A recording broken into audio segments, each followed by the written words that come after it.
Hello दोस्तों, आप सभी का ऑल राउंड नॉलेज में स्वागत है। और दोस्तों, इंग्लिश सीखने के लिए वर्ड सीखना बेहद ही ज़रूरी है। बिना वर्ड सीखे हम इंग्लिश सीखने की कल्पना भी नहीं कर सकते हैं। We can not imagine learning English without learning English words. So it is very important for us to learn some words daily. और यदि आप वर्ड समझते हैं तो आधी इंग्लिश आप यूँ ही समझ जाएंगे। मान लीजिए कि कोई न्यूज़ है और उसमें जो है घोटाले की चर्चा हो रही है और उसका एक वर्ड आपको पता है कि घोटाला को इंग्लिश में स्कैम कहते हैं। तो यदि कोई वहाँ पर बोलने वाला जो न्यूज़ प्रेजेंटर है यदि वह स्कैम बोलता है तो आप समझ जाएंगे कि कुछ न कुछ बात तो घोटाला वाला ही होगा। तो घोटाला को इंग्लिश में स्कैम कहते हैं। घूसखोरी को कहते हैं ब्राइबरी। गबन मतलब होता है रुपया गुम हो जाना। मान लीजिए कि किसी गांव के विकास के लिए 5 लाख रुपए आए और 4 लाख गबन हो गए, तो इसे इंग्लिश में कहा जाता है इम्बेजलमेंट। बयान, इसे इंग्लिश में कहा जाता है स्टेटमेंट। विवादित, इसे इंग्लिश में कहा जाता है कंट्रोवर्शियल। प्रचार प्रसार, इसे इंग्लिश में कहा जाता है प्रोपागेंडा। बहुत सारे नेता अपना प्रोपागेंडा फैलाते हैं अनिश्चित काल के लिए, इसे इंग्लिश में कहा जाता है साइनी डाई। सत्र, इसे इंग्लिश में कहा जाता है सेशन। तानाशाही, इसे इंग्लिश में कहा जाता है डिक्टेटरशिप। विरोध करना, इसे इंग्लिश में कहा जाता है अपोज, और अपोज से बनता है अपोजिशन पार्टी। उम्मीद करता हूँ कि यह वर्ड्स आप लोगों को बहुत ही अच्छा लगा होगा। और अब हम लोग ट्रांसलेशन की तरफ आगे बढ़ेंगे और आज के वीडियो में हैव हैज का प्रयोग सीखेंगे और कुछ क्वेश्चन वर्ड्स का यूज भी सीखेंगे। तो आप लोग इस वीडियो को अंत तक जरूर देखिएगा। और यदि आप लोग मेरे चैनल पर नए हैं तो मेरे चैनल को जरूर सब्सक्राइब कर लीजिए। हेलो दोस्तों, आप सभी का ऑल राउंड नॉलेज में स्वागत है। और आज मैं आप लोगों को यूज ऑफ हैव हैज बताने जा रहा हूं। तो आप लोग सभी इस वीडियो को अंत तक जरूर देखिएगा। और आज हम लोग सीखेंगे इंट्रोगेटिव सेंटेंस टाइप 2, यानी कि इससे पहले जो मैंने आप लोगों को बताया था उसमें सेंटेंस के बिल्कुल शुरू में क्या रहता था। जैसे क्या आपके पास एक कार है, हैव यू अ कार, तो इस तरह का सेंटेंस होता था। लेकिन आज का जो सेंटेंस है उसमें क्वेश्चन वर्ड आएगा सेंटेंस के बीच में। जैसे यहाँ पर कैसे है, यहाँ पर क्यों है, यहाँ पर क्यों है। तो इस तरह के सेंटेंसेस को हम इंग्लिश में कैसे ट्रांसलेट करेंगे, आप लोग सभी इस वीडियो को अंत तक जरूर देखिएगा। मैं आपको एक एक रूल बताऊँगा और आपको कोई दिक्कत नहीं होगी। इस सेंटेंस में सबसे पहले हम लोग देखेंगे कि क्वेश्चन वर्ड क्या है।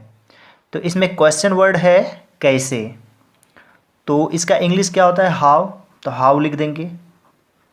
यहाँ पर सब्जेक्ट क्या है आपके पास, इसका इंग्लिश होता है यू। यू के साथ क्या लगता है हैव, तो यहाँ पर लगा देंगे हैव। इसके बाद सब्जेक्ट आएगा how have you not a beautiful house. यदि यहाँ पर ए आएगा तो यहाँ पर हमेशा नॉट लगेगा। जैसे हमें शांति क्यों नहीं है, तो यहाँ पर क्वेश्चन वर्ड क्या है क्यों, तो सबसे पहले लिखेंगे व्हाई। सब्जेक्ट है हमें यानी वी के साथ क्या लगता है हैव, तो यहाँ पर लगा देंगे have. Why have we no peace. यहाँ पर नो आएगा क्योंकि यहाँ पर कोई भी काउंटिंग या नंबर नहीं है, ए नहीं है या फिर 2 3 4 इस तरह कुछ नहीं है, और ए नहीं रहने पर भी नॉट लगता है। मेरे पास पैसे क्यों नहीं है, यहाँ क्वेश्चन वर्ड क्या है क्यों, तो सबसे पहले लिखेंगे व्हाई हैव आई, क्योंकि मेरे पास का आई होता है और आई के साथ हैव लगता है। Why have I know money. तुम्हारे भाई को ज्ञान कैसे नहीं है, तो यहाँ पर क्वेश्चन वर्ड कैसे है, तो यहाँ पर लिखेंगे हाउ। एक चीज़ याद रखेंगे कि तुम्हारे भाई योर ब्रदर, योर को कई लोग यू समझ लेते हैं और उसके अनुसार हैव लगा देते हैं। तुम्हारे भाई योर ब्रदर यानी कि एक व्यक्ति हैं, सिंगुलर नंबर, इसलिए हैज़ का यूज करना है। How has your brother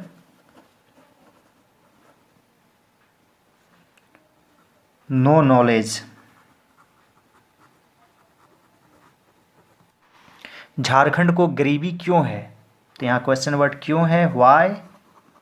Jharkhand एक स्टेट है इसलिए हैज़ लगेगा। व्हाई हैज़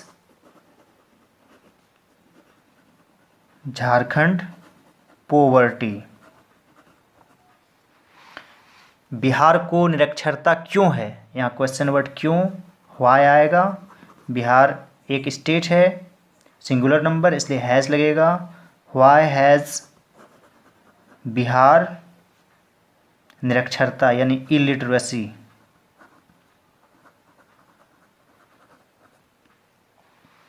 धोनी के पास कैसे ठंडा दिमाग नहीं है, तो यहाँ पर होगा कैसे का हाउ।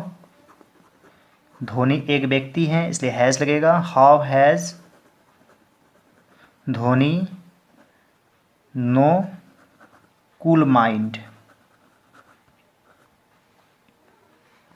तुम्हारे पास क्या है, तो यहाँ पर क्वेश्चन वर्ड क्या है, तो व्हाट लिखेंगे। यदि सेंटेंस के बीच में क्या रहेगा तो व्हाट से ही शुरू होगा, उसके बाद हैव लगा देंगे, व्हाट हैव यू। पाकिस्तान को शांति क्यों नहीं है, तो यहाँ पर व्हाई लिखेंगे सबसे पहले और फिर हैज़ लगा देंगे, why has Pakistan no peace. उम्मीद करता हूँ कि आप लोगों को समझ में आ गया होगा, और इसी तरह से ख़ास अंदाज में इंग्लिश सीखने के लिए आप लोग सभी मेरे चैनल को ज़रूर सब्सक्राइब करें, और दूसरे जितने भी वीडियोज़ हैं सभी वीडियोज़ को ज़रूर देखें। ख़ास तौर से हिंदी टू इंग्लिश ट्रांसलेशन के प्लेलिस्ट में जाएं, और यदि आप क्लास 9th और 10th में है तो आपके लिए भी बहुत कुछ है, आप अपने अपने प्लेलिस्ट में जाएंगे। क्लास 10th का भी प्लेलिस्ट बना हुआ है। All right dear students and friends, thanks for watching.